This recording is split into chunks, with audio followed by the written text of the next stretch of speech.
अच्छी संतान रही है और ऐसी संतान सुलक्षणा। बड़ी खुशी की बात यह है कि वो भटक नहीं रहा। देखो, गए हुए को वापस तो ला नहीं सकते, आत्मा अजर और अमर है। अब कुछ बात मैं कहूँगा, कुछ नहीं कहूँगा। जवान बेटा चला गया, भगवान ऐसा किसी में न बनाए। क्या नाम था बेटे का? रोहित गिल जी। रोहित गिल। बहुत अच्छी संतान रही है, गजब की रही है। लगभग 22, 23, 24 साल का। क्या उम्र? 23 साल 2 महीने। 23 साल 2 महीने। अचानक से न्यूज़ खबर आती है कि भाई हार्ट फेल हो गया या जो भी दिल की बीमारी होगी, जो भी। मन भरा नहीं, आदमी को लगता है ये बेटा।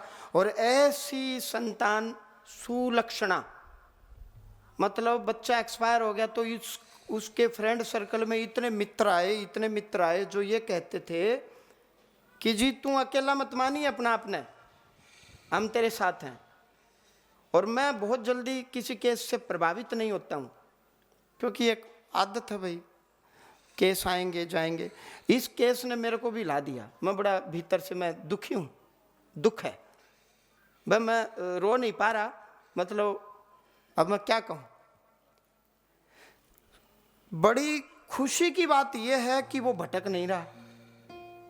ना आप ऐसे मत करो बाबूजी, फिर देख ना, फिर मैं भी फिर ये कहेंगे कि हास्याड़ा बाबा तो हास्या कर रो क्यों, फिर मैं भावुक हो जाऊंगा। प्लीज देखो, गए हुए को वापस तो ला नहीं सकते, लेकिन मार्ग बता सकता हूं। आत्मा अजर और अमर है, आत्मा अजर और अमर है। शक था संतोष पर, संतोष ने नहीं करवाया। कोई बाबा कह दे, कोई कुछ कह दे, इन संदेह नहीं था, लेकिन एक जनश्रुति थी। संतोष ने नहीं करवाया। संतोष के साथ हम व्यवहार रखेंगे, राम राम नमस्कार प्रणाम करेंगे। और दीपक के प्रति मोह है आपके बच्चे रोहित का, दीपक के प्रति। दीपक कौन है? बड़ा भाई का लड़का है जी। तो इनकी मित्रता रही है। रोहित बिल्कुल इकट्ठे रहे जी सर। उसका बहुत उसमें लगाव है। और ये प्रदीप नामक व्यक्ति के घर भी वायु रूप में गमन करके गया है।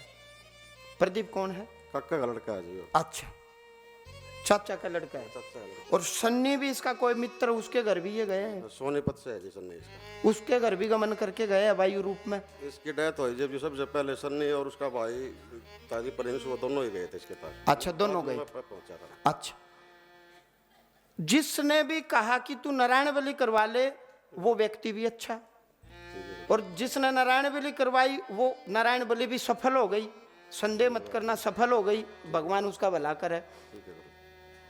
रामवीर के घर नरेश नामक भयंकर प्रेत है। चोर था, जार था, व्यभिचार था, सारे नशे कराया करता। कोई बाबा नहीं था, मर गया, वो प्रेत बन रहा है। उस प्रेत के कारण तेरे बेटे की मृत्यु हुई।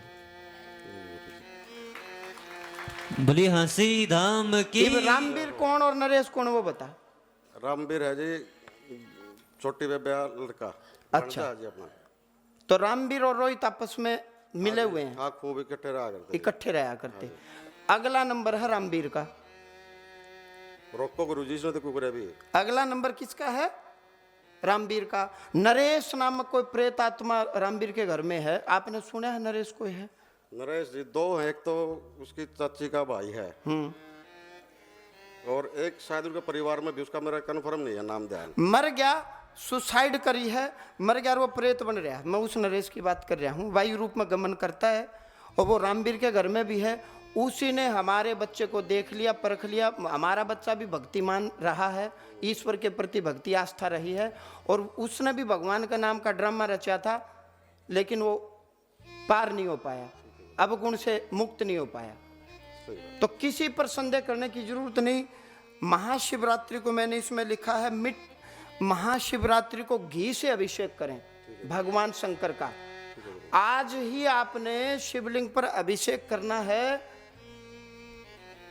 शहद से, पाप नाश के लिए। भगवान शंकर, मुझसे इस जन्म में, पूर्व जन्म में कोई गलती हुई हो, त्रुटि हुई हो तो माफ करना। बस इतना ही बोलना और कुछ नहीं बोलना। इस जन्म में या पूर्व जन्म में कोई गलती हुई हो तो हे शंकर महाराज, आपकी शरण में आने से पाप और दोष से व्यक्ति मुक्त हो जाता है। मैं आपकी शरण में आ गया, पूर्ण रूप से आ गया, और कुछ नहीं बोलना। मेरे बच्चे से जो चला गया, मुझसे, मेरी पत्नी से कोई गलती हुई हो इस जन्म की, इस जन्म और पूर्व जन्म, तो माफ करें। और महाशिवरात्रि को यहाँ मनमंथ यज्ञ होगा, पुत्रेष्ट यज्ञ। आपकी धर्मपत्नी आए, उसको हम खीर खिलाएंगे, और रात में पूरी रात 4 पैर का भगवान शिव का आपने अनुष्ठान करना घी से। घी बोले तो वंश वृद्धि। उस समय भगवान शंकर को कहना, महादेव को कहना, महादेव मुझे वही संतान पुनः पुत्र रूप में चाहिए, तो भगवान आपकी मनोकामना पूरी कर देंगे।